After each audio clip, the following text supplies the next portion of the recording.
Assalamualaikum warahmatullahi wabarakatuh. Perkenalkan, nama saya Rizal Nijudin, STMS. Saya merupakan dosen tetap program studi Teknik Industri Fakultas Sains dan Teknologi Institut Teknologi dan Sains Nahdlatul Ulama Pekalongan. Pada kesempatan kali ini saya akan menyampaikan salah satu mata kuliah wajib pada program studi Teknik Industri, yaitu mata kuliah Sistem Produksi. Mata kuliah Sistem Produksi sendiri merupakan mata kuliah yang mempelajari tentang pengaturan sumber daya yang saling berhubungan dalam suatu perusahaan untuk melaksanakan proses produksi secara optimal. Mata kuliah ini bertujuan agar mahasiswa memahami bagaimana merancang dan mengendalikan sistem produksi dari awal hingga akhir, serta mampu menganalisis pemborusan dan merancang aliran proses produksi yang efisien. Adapun CPL Prodi yang dibebankan pada mata kuliah ini adalah: yang pertama, menunjukkan sikap bertanggung jawab atas pekerjaan di bidang keahliannya secara mandiri. Yang kedua, mampu menunjukkan kinerja mandiri, bermutu dan terukur.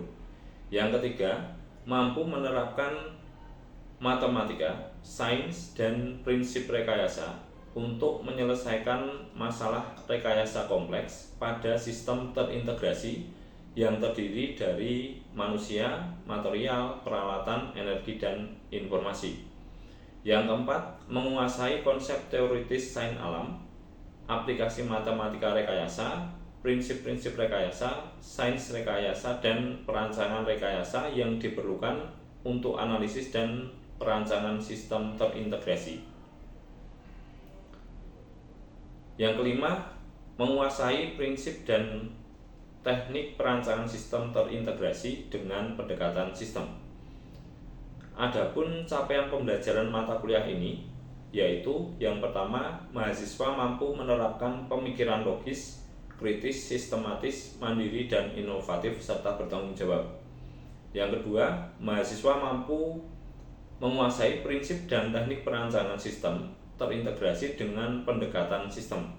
Yang ketiga, mahasiswa mampu mengidentifikasi, memformulasikan, dan menganalisis masalah rekayasa kompleks pada sistem terintegrasi secara terukur. Yang keempat, mahasiswa mampu menganalisis pengaruh perkembangan iptek dan memiliki kepekaan sosial serta kepedulian terhadap masyarakat dan lingkungan. Materi pembelajaran pada mata kuliah ini terdiri dari: yang pertama, konsep sistem produksi; yang kedua, peramalan; yang ketiga, jadwal induk produksi; yang keempat, pengendalian persediaan; yang kelima, lean manufacturing; yang keenam, motion and time study; yang ketujuh, just in time; yang kedelapan, line balancing; yang kesembilan adalah quality control. Sistem pembelajaran pada mata kuliah ini dilakukan dengan mode luring dan mode daring. Sistem pembelajaran dengan mode daring menggunakan Google Meet dan Google Classroom. Adapun metode pembelajaran dalam mata kuliah ini dilakukan dengan ceramah, diskusi, menonton video, asesmen dengan tanya jawab dan tugas. Interaksi antara dosen dan mahasiswa, yaitu dosen akan selalu bertanya ketika menjelaskan sebuah materi, apakah mahasiswa telah paham atau belum terkait dengan materi tersebut, atau dilakukan dengan diskusi terkait materi tersebut. Adapun sistem penilaian pada mata kuliah ini berdasarkan pada kontrak perkuliahan yang telah disepakati pada awal perkuliahan. Berdasarkan kesepakatan, penilaian didasarkan pada persentase kehadiran sebanyak 10%, tugas-tugas sebanyak 25%, ujian tengah semester sebanyak 30%, ujian akhir semester sebanyak 35%. Berikut merupakan rekaman proses pembelajaran materi ke-12 tentang motion and time study. Baik, assalamualaikum warahmatullahi wabarakatuh. Waalaikumsalam warahmatullahi wabarakatuh. Baik, selamat siang. Siang. Baik, kita akan meneruskan materi kemarin ya. Pada kesempatan kali ini kita kita akan membahas tentang studi waktu dan gerakan untuk menganalisis perbaikan sistem kerja. Namun sebelum masuk ke materi utama, kita akan mereview yang kemarin. Materi sebelumnya yaitu tentang lean manufacturing. Ada yang masih ingat apa itu lean manufacturing? Lean artinya rapi, oke. Manufacturing artinya produksi. Jadi produksi yang rapi. Maksudnya rapi gimana? Ya, maksudnya yang waste atau pemborosannya itu sedikit. Nah, pemborosan ada 7, yang atau dikenal dengan 7 waste. Yang pertama adalah transportasi. Kalau kemarin kita singkat dengan apa? Timbul. Ya, transportasi, kemudian inventory, motion ya atau movement, kemudian waiting, over processing, over production, dan D-nya adalah defect. Kali ini masih ada hubungannya dengan 7 waste, yaitu movement. Movement adalah gerakan. Nah, pada slide ini atau materi kali ini kita akan mempelajari bagaimana untuk meminimalisir gerakan supaya gerakannya itu efektif. Jadi ada kadang yang gerakannya itu sia-sia, ada yang berlebihan. Nah, ini pada materi kali ini kita akan membahas hal tersebut. Oke, kemudian CPMK ya. CPMK itu apa sih tujuan dari pembahasan kali ini?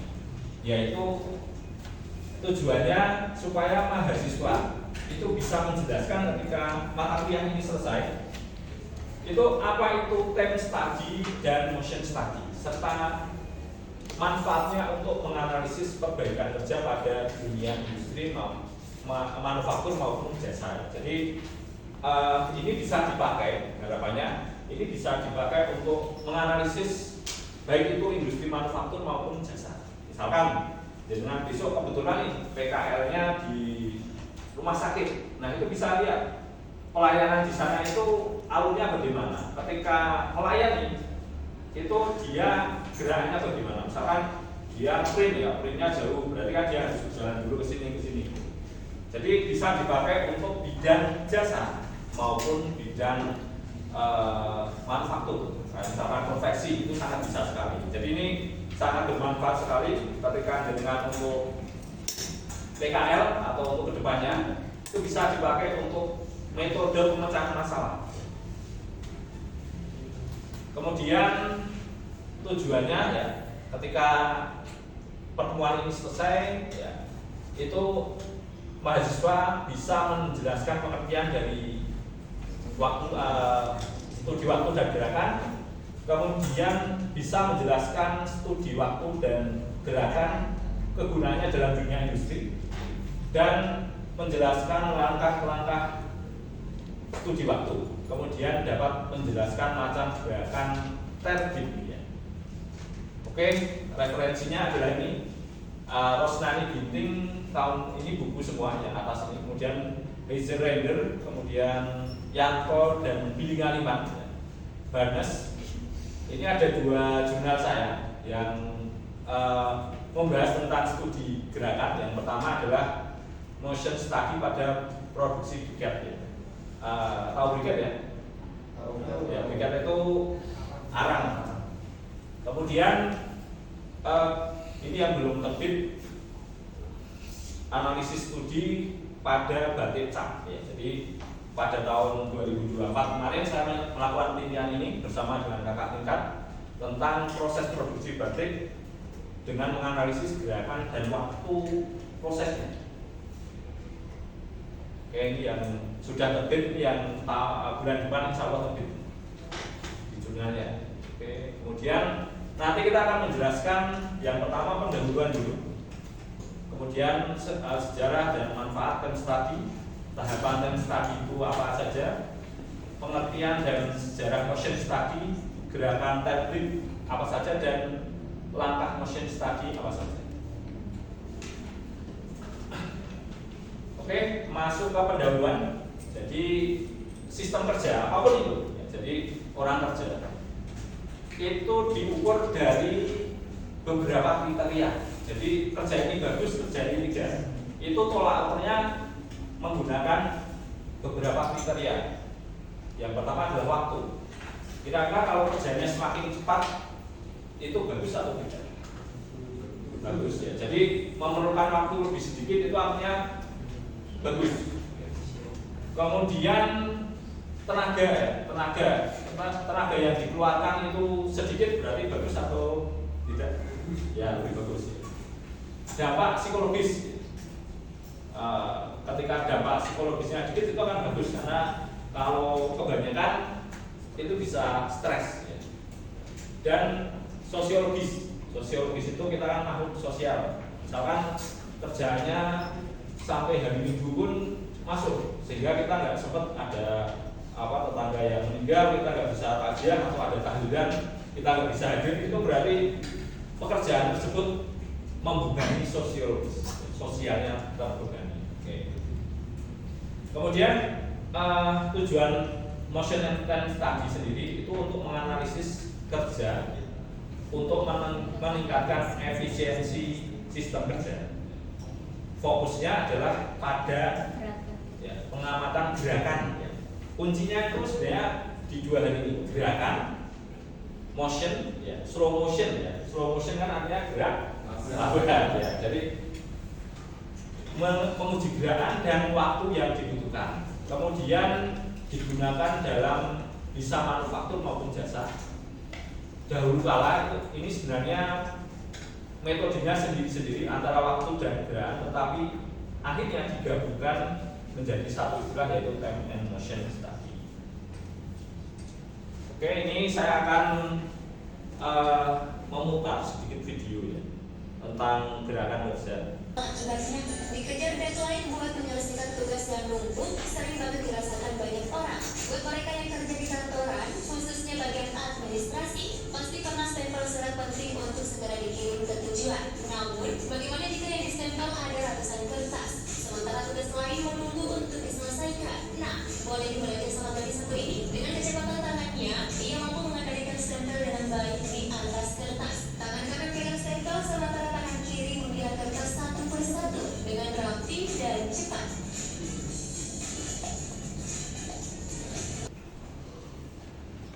Oke, jadi tadi video yang memperlihatkan tentang skill seorang pekerja. Nah, ini salah satu kegunaan dari motion and time study sendiri itu adalah tadi menganalisis gerakannya yang cepat. Mungkin juga prosesnya. Seperti kalau yang di Jepang ya, membuat reparasi jalan itu cukup semalam. Jadi kita nggak terganggu dengan macet. Kalau malam dikerjakan, paginya itu sudah bisa dipakai. Nah, itu tentunya dengan ini dia melihat urutan pekerjaannya. Kira-kira yang bisa efisienkan itu mana? Kemudian time study sendiri adalah teknik untuk mengukur waktu menyelesaikan suatu pekerjaan. Tujuannya menentukan waktu baku. Waktu baku itu apa sih? Waktu baku itu adalah waktu yang dibutuhkan secara wajar oleh seseorang pekerja normal untuk menyelesaikan suatu pekerjaan. Jadi kalau waktu baku itu dia pekerjaan A sampai Z ya. Kalau tadi ya waktu siklus itu cuma pembagian A, B. Nah, jadi kalau waktu baku adalah waktu keseluruhannya satu prosesnya. Kalau waktu siklus adalah waktu ya per prosesnya. Nah, ini sejarahnya dulu diperkenalkan oleh Frederick Taylor, memperkenalkan stopwatch time study pada pengangkatan biji besi. Dulu orang memindahkan biji besi itu masih manual dengan menggunakan skop ya. Jadi skop yang dibawa oleh pekerja itu beda-beda, tergantung ya kesukaannya lah. Nah, Frederick Taylor itu dia mengamati mana sih bentuk dan mungkin berat skop yang optimal agar hasilnya itu banyak, produktivitasnya banyak. Nah, ternyata setelah dilakukan tadi uji tadi ya studinya atau pengamatannya, dia itu bisa melakukan penghematan tenaga kerja dari yang semula butuh 600 orang cuma butuh 140 orang. Nah, ini kan turunnya sangat banyak sekali. Berapa kali lipatnya? Dari 600 3 kali lipat ada. Kemudian bisa menghemat uang perusahaan sampai 78.000 dolar per tahun tadi ya, dengan mengamati gerakan dan yang lain.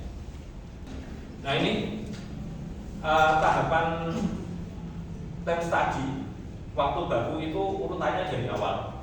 Kita harus tahu waktu siklusnya dulu, waktu per proses, kemudian diuji datanya, baru di rata-rata.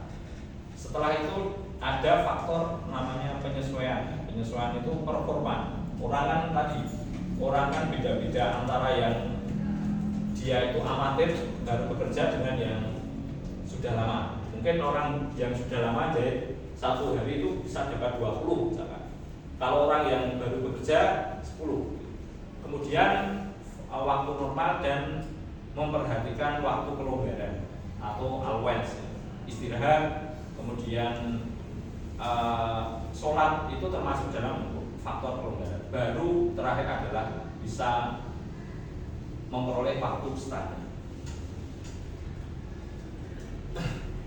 Waktu siklus adalah waktu untuk menyelesaikan satu pekerjaan. Nah, besok kalau misalkan dengan menggunakan metode ini di kerja praktek ya khususnya, itu kan pasti akan mengukur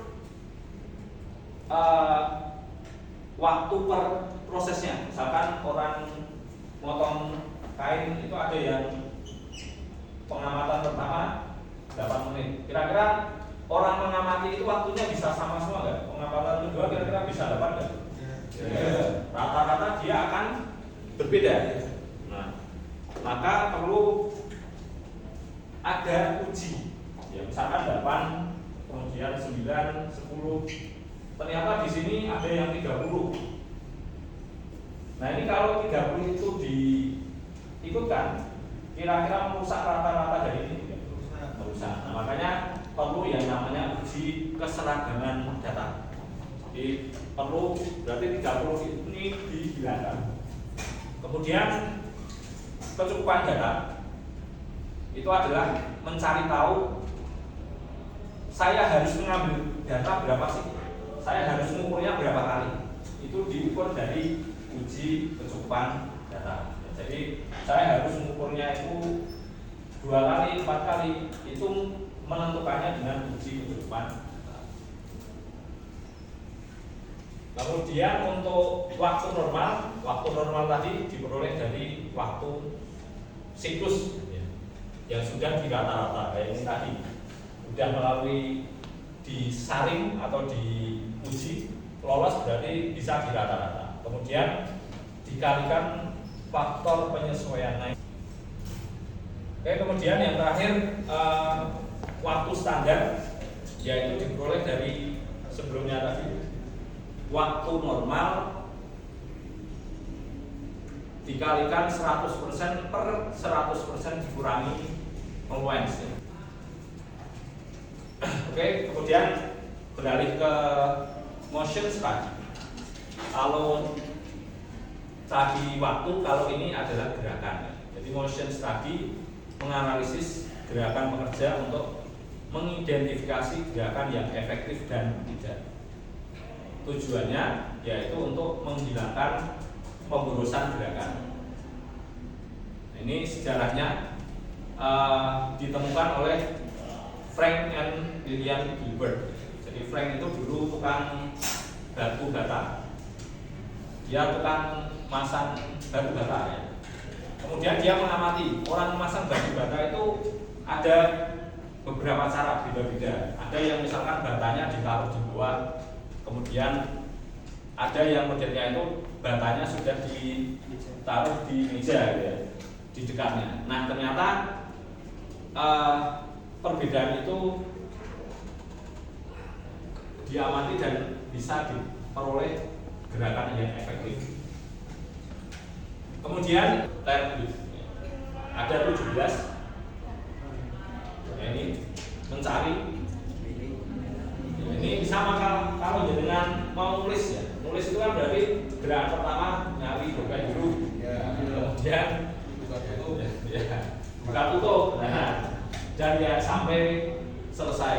Jadi gerakan tadi itu ada 17 ya, mencari, memilih, memegang, menjangkau, membawa, memegang, untuk memakai, melepas, mengarahkan sementara, memeriksa, merakit, melepas, memakai, keterlambatan yang tidak terhindarkan, kelambatan yang bisa dihindari, dan ya, merencanakan, kemudian istirahat. Oke, misal nih seperti ini. Kira-kira dia adalah operator telepon. Teleponnya di sini. Kira-kira dia kalau ngangkat bisa cepet ya? Enggak. Jadi kalau dengan besok PKL ingin cara yang dikasih, salah satunya adalah time study atau motion study. Jadi dengan tinggal merekam saja gerakannya. Dia kerjanya ngapain juga, rekam aja. Setelah itu kita analisis tadi. Orang tadi itu ketika misalkan motong baju, dia itu gerakannya apa saja, misalkan ngambil gunting atau apa, itu nanti dianalisis. Kemudian kira-kira yang bisa dihilangkan apa, misalkan kalau mau motong baju harus ngambil guntingnya dari jauh. Nah, kira-kira supaya nggak jauh gimana? Letaknya diganti lagi dengan ini. Jadi ini proses motion study itu sangat mudah, yaitu rekam aktivitasnya kemudian tinggal dianalisis. Contoh aplikasi motion study yaitu pada pabrik konveksi, kemudian lini perakitan, misalkan urutan kerja yang optimal itu harus bagaimana, kemudian layanan pelanggan atau untuk mempercepat proses. Oke, jadi kesimpulannya, time and motion study itu penting untuk efisiensi. Kemudian analisis yang tepat nanti akan mengakibatkan produktivitas naik kayak tadi ya. Misalkan, oh ini alatnya terlalu jauh, maka perlu diredesain atau ditempatkan di dekatnya. Nah ini kemudian sampai ke evaluasi ya, kita akan melihat beberapa pertanyaan. Saya akan menanyakan tadi yang sudah kita bahas. Oke. Yang pertama adalah apa yang dimaksud dengan time study? Ini Mas Rus utamanya. Teknik mengukur waktu menyelesaikan pekerjaan. Oke, jadi tepat sekali. Time study adalah teknik untuk mengukur waktu kerja. Kemudian kira-kira apa sih kegunaannya waktu kerja itu untuk atau pengukuran waktu dalam dunia industri manufaktur maupun jasa? Coba Mbak Amalia Karimah. Yang pertama itu untuk melakukan penjadwalan dan perencanaan kerja. Okay. Terus yang kedua itu untuk menentukan biaya produksi. Terus yang ketiga itu untuk mengukur produktivitas para pekerja. Dan yang keempat yaitu bisa menentukan jumlah alat atau mesin yang diperlukan. Dan yang kelima yaitu menentukan jumlah operator untuk yang diperlukan dalam suatu pekerjaan tersebut. Oke, baik, lengkap sekali. Ya, ada banyak sekali manfaatnya ya untuk tadi untuk mengatur penjadwalan, kemudian ongkos produksi dan yang lain. Kemudian bagaimana langkah studi waktu ya? Tadi ada beberapa langkah. Yang pertama tadi adalah mengukur waktu siklus. Nah, apa itu waktu siklus? Coba Mas Gulam Haidar Alif. Waktu siklus yaitu waktu per proses. Jadi misal dalam satu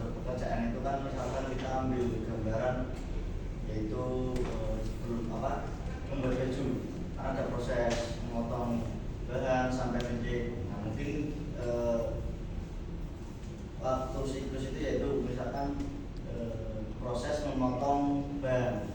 Nah itu bisa dihitung berapa menit atau berapa detik dalam memotong ban itu. Ya, oke. Jadi tepat sekali untuk waktu siklus yaitu waktu per prosesnya. Jadi nanti dalam satu kerjaan itu ada beberapa waktu siklus. Kayak tadi membuat baju ada motongnya berapa menit, kemudian jahitnya berapa menit. Nah ini adalah waktu siklus. Kemudian apa saja tadi kita juga sudah membahas gerakan tadbik ya. Apa saja macam gerakan tadbik? Coba sebutkan beberapa saja, Mas. Ini Mas Muhammad Yustianto. Ya, gerakan tadbik itu salah satunya yang pertama ada mencari, terus memilih, memegang dan menjangkau, Pak.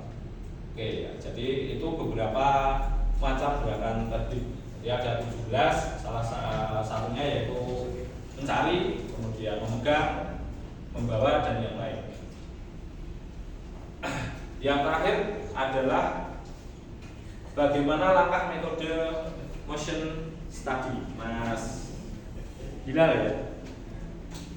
Untuk langkah dan metode motion study kita merekam dulu, Pak. Setelah kita rekam semua gerakan, lalu kita menganalisis dari. Oke ya, tepat sekali. Jadi yang pertama yaitu merekam, kemudian setelah hasil rekaman tersebut dijadikan dasar untuk analisis. Oke, ini ada sebuah tugas ya.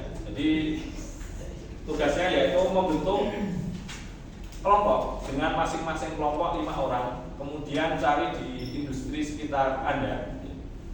Nah, analisislah berapa waktu bakunya. Ya, jadi waktu baku untuk menyelesaikan satu produk dalam industri tersebut apa? Bisa industri konveksi, kemudian ada misalkan cireng atau yang lain, itu bisa diukur waktu bakunya. Jadi ini nggak harus canggih, nggak harus industri yang besar, kecil pun bisa. Kemudian bisa juga dianalisis gerakan mana yang efektif dan tidak. Oke, jadi tadi mata kuliah ini sebenarnya pembahasannya itu sangat berguna ketika digunakan untuk perbaikan sistem kerja ataupun nanti digunakan untuk pembekalan ketika PKL ya, atau praktik kerja lapangan. Karena untuk PKL itu kita bisa sangat mudah. Pasti di PKL itu kan ada orang yang kerja. Nah itu bisa diukur berapa waktunya dan gerakan apa saja yang efektif dan tidak. Baik, karena pertemuan ini sudah selesai, dari saya teruskan. Akhirul kalam, wassalamualaikum warahmatullahi wabarakatuh.